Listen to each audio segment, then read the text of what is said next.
Hello, thank you for joining me at DevSecOps 2022. My name is Leonid, I am a developer relations engineer at Google. In my role, I help developers to improve observability of their applications. Today I would like to talk to you about logs anonymization and how it can be implemented. Logs anonymization is one of the tasks in an implementation of the data compliance. As you know, data should be compliant to standards and regulations existing in the industry, such as GDPR, HIPAA, PCI-DSS, and many others. Implementing this compliance can be very expensive both from the business and engineering perspective. It requires changes to the application code, modification to the environments, and engineering processes. It can be especially complex for applications architected in multi-tier distributed service meshes or deployed across multiple geographic locations, which can be subject to different standards and regulations.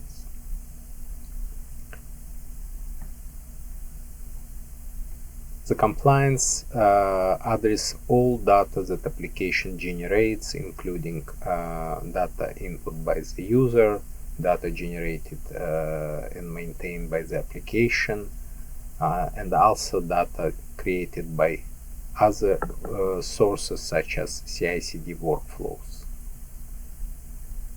Data in the logs is also a part of the compliance regulations and has to be compliant.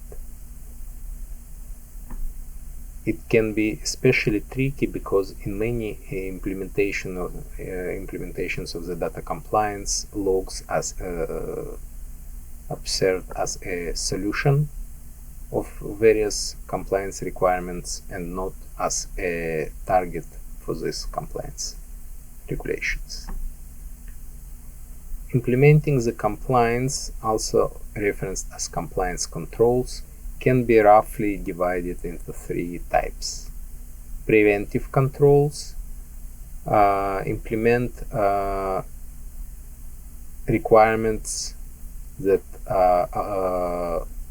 don't allow certain operation or use of the data. You can think, when you think about these types of controls, you can think about identity and access management as one of the implementation of this type of the controls.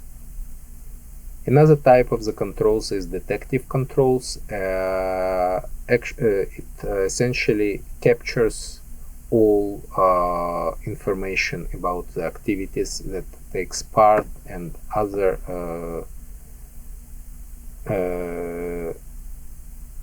things, and it allows to detect and alert any violations of the compliance, or it can be used in the post-mortem investigations related to the compliance validation. Audit logs are often used as one, and other application logs are often used as one of the implementations of this control. The last type of controls, corrective controls, are used to implement the reaction on the detected compliance violations. Let's look how these controls are implemented for the data stored in the logs. The data in the logs, the compliance controls can be applied into two processes. First is log ingestion or logs generation, and the second logs access.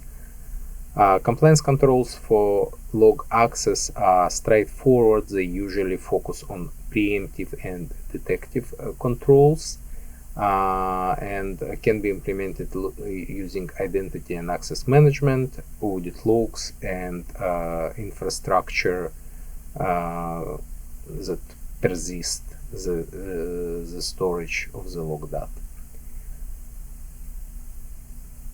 This compliance control for the log access are usually universal and across different regulations and the standards.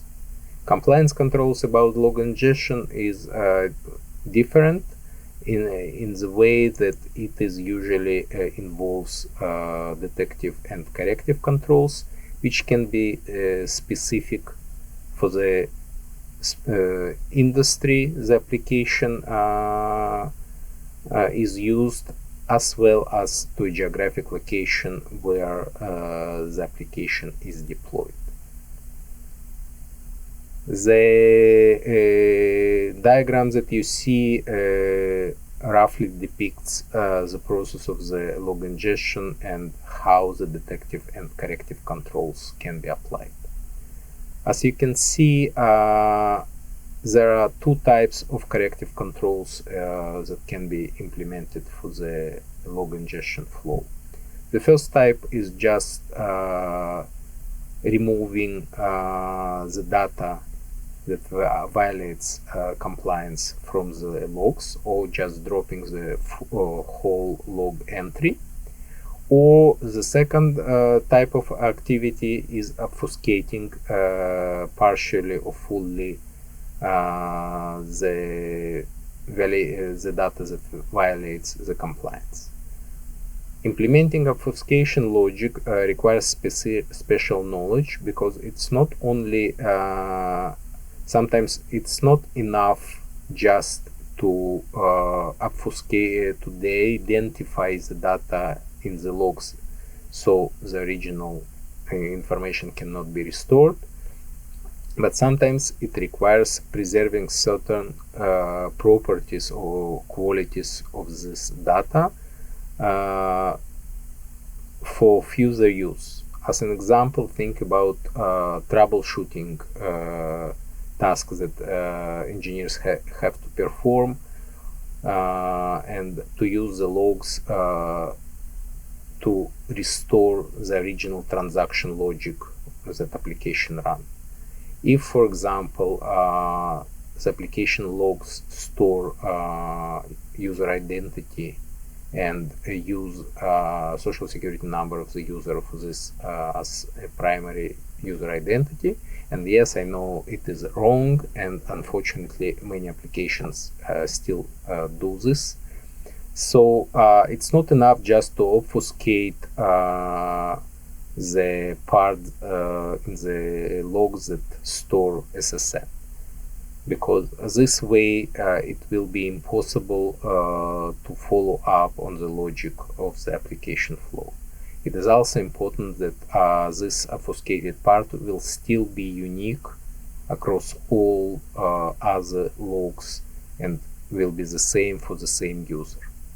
So this kind of implementation can be sometimes challenging to do when developers implement corrective control for the logs.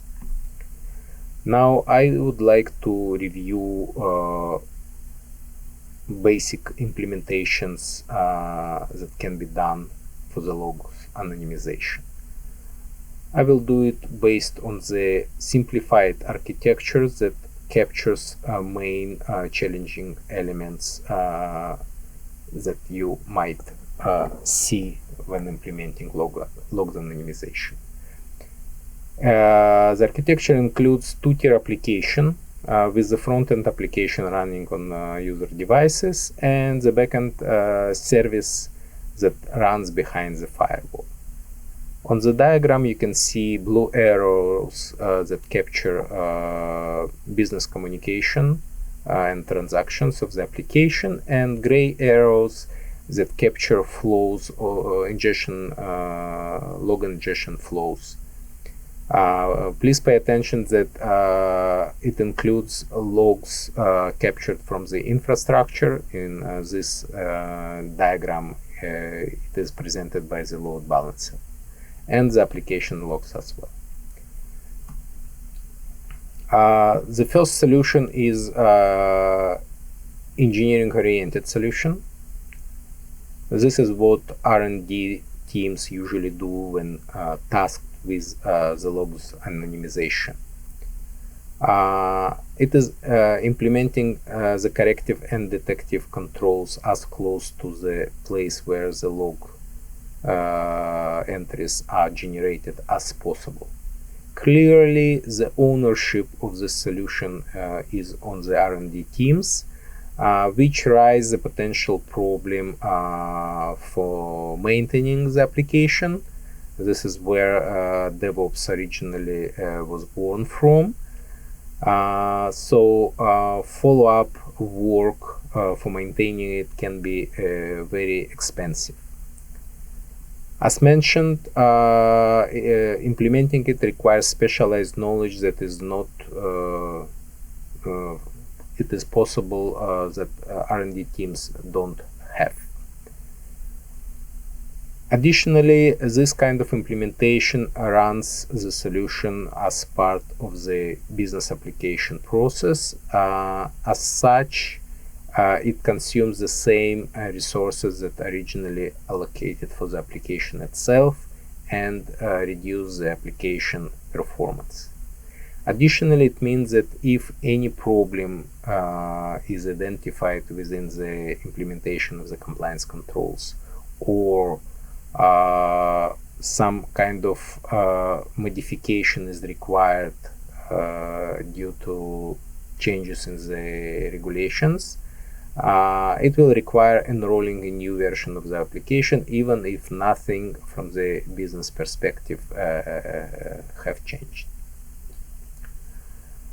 Deploying such a solution in multiple geographic locations can be very challenging because it will require some complex and probably again poorly maintainable configuration solution, or deploying the solution with more than one implementation of the detective or corrective controls that will be able to run correctly in more than one geographic locations.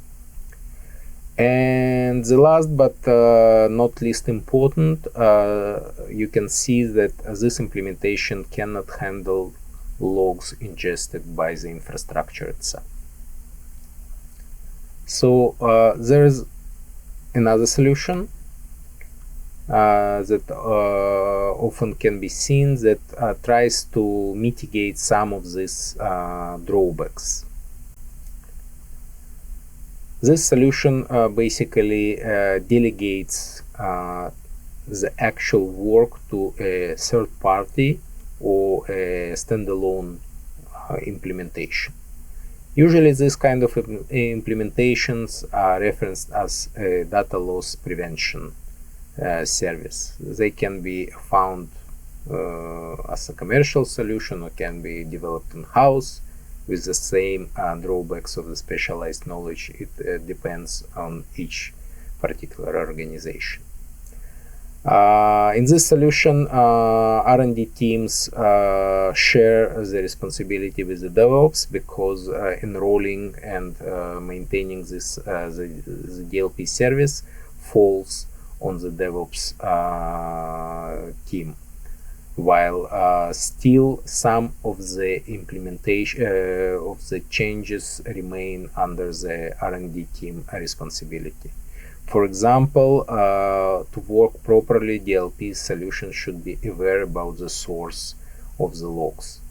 If the application does not work with the structured logs, or it works with the structured logs but does not provide enough metadata about the log source, such as what kind of service generated the log, where the service located, what is the specifics of the environment, and so on. This type of data has to be added, and R&D team will be responsible to implement this change.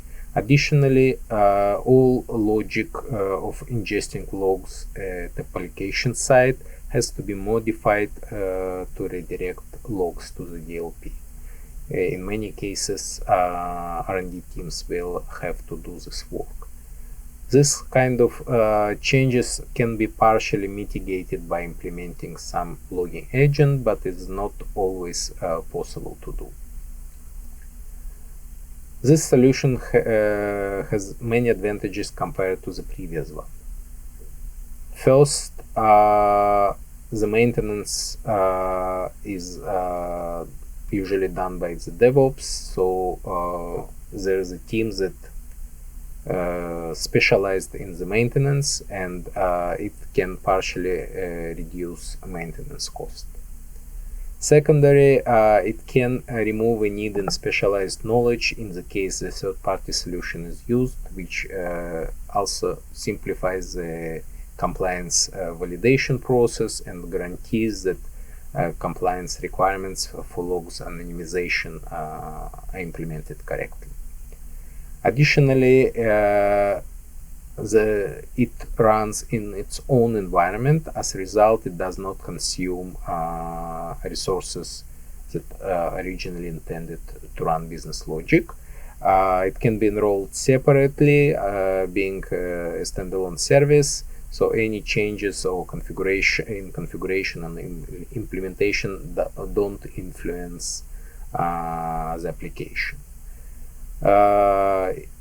Clearly, it is better fit for scaling and for running in multiple geographic locations. However, it still has a few drawbacks. It is still application focused, so infrastructure logs are still get unattended. It still possesses relatively high maintenance cost. Also, the cost is shifted toward DevOps. And it may, as I mentioned, still require changes in the application code as a result of working versus a DLP. So today, when a lot of applications run in the cloud, and when speaking about the maintenance cost, one of the possible solutions is to leverage the cloud. So we can modify the previous implementation by shifting all work relevant to logs into the cloud. This provides us with a couple of advantages. First, it allows almost completely remove R&D team involvement, meaning no need for additional work from the R&D team. DevOps team gets full control over the solution from the beginning. The solution implements redirection of the logs using the proxy that fronting the logs management backend and sending all ingested logs into DLP first, and then from DLP to the logs management.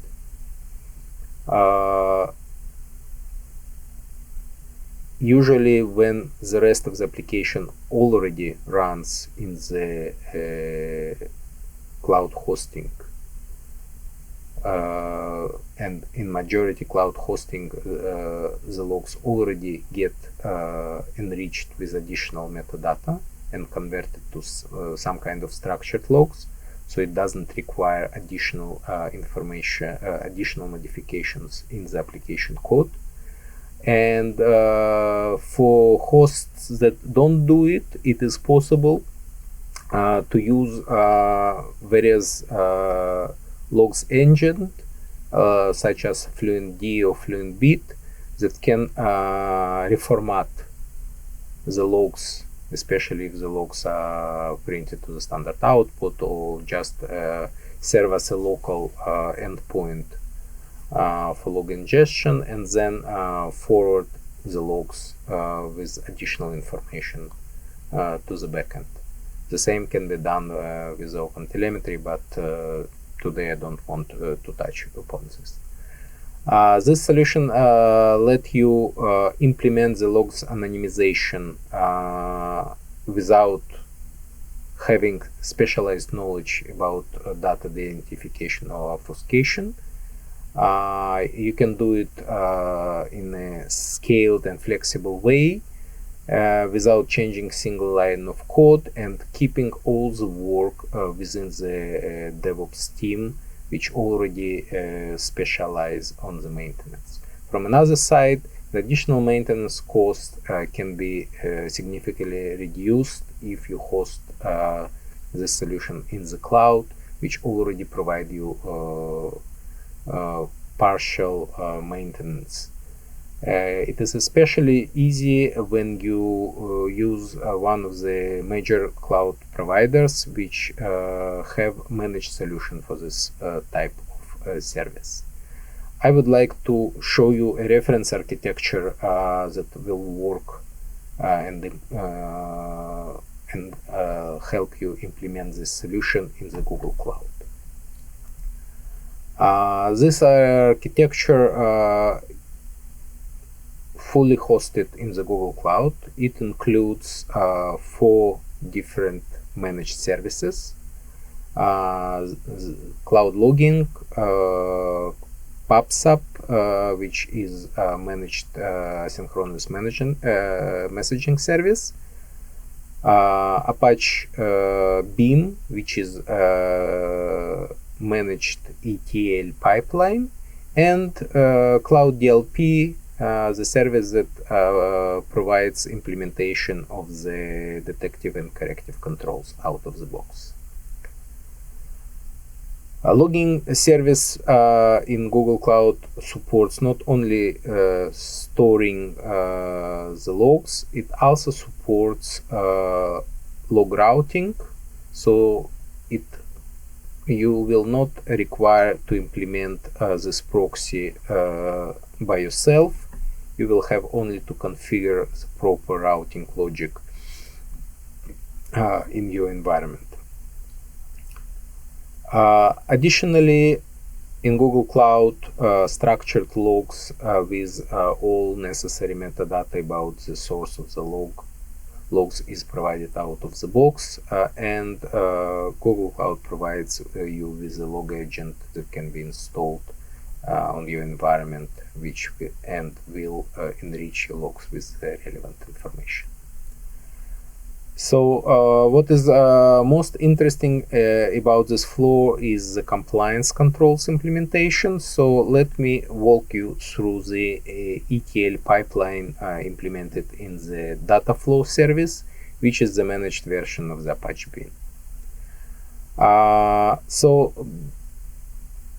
For those of you who are not familiar what Apache Beam is, it is extract, transform, and load pipeline, shortly ETL, that allows you to define multiple transformation for data that get ingested into the pipeline, and at the end it exports this data to the predefined destination. It can be done on the bulk of the data,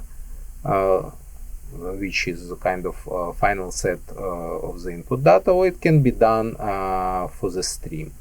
So in our case, all logs entries just get streamed into this pipeline using the logging service, which routes all logs from the application and from the infrastructure into the pipeline. The first step will be to transform it from the PubSub message and retrieve the relevant data of the log entry. And then the second step will be to aggregate this data into big batches. And then these batches are sent to the DLP. The purpose of the aggregation of multiple entries into the batches is to save both in cost and performance, because all cloud providers, including Google Cloud, introduce some kind of quotas, the throttle API performance on large volumes. Additionally, most of the cloud providers charge you per API call, and sending multiple entries for the single call can save you significantly on your cloud bill for each month. Additionally, it allows you to scale very well with the log-intensive application. DLP API allows you to define configuration both for detective and corrective controls. And once detective controls for each entry that detective control identifies as matching the condition, the corrective control logic can be applied. Eventually, the processed batch is returned from DLP. It is formatted into the log entries format and ingested eventually to the log storage bucket. This flow is implemented. You can find the implementation of this flow on the GitHub repo. Please find the link in the slides. And if you want to have a more in-depth understanding about this reference architecture implementation, you can read it in the blog post I posted on the Medium. If you have additional questions about this topic or about any other topic of observability, I will be glad to chat with you on Discord. Thank you for being with me.